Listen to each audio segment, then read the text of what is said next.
अभी डेटिंग करने बैठा ही था तो ख़्याल आया कि मुझे पानी की ज़रूरत है। तो मेरे जिस्म ने पानी मांगा तो मैं उठा हूँ और वो कूलर के करीब जाकर पानी पीता हूँ, क्योंकि पानी भी बहुत ज़रूरी है।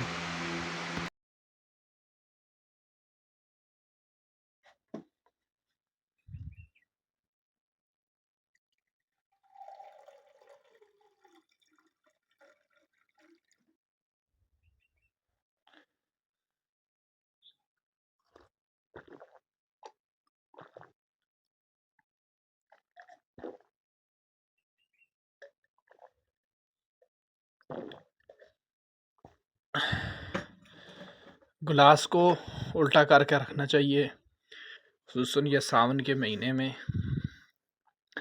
वैसे भी उल्टा करके रखने का हुक्म है बर्तन को ढाँपने का। अब गिलास को किस चीज़ के साथ ढाँपोगे,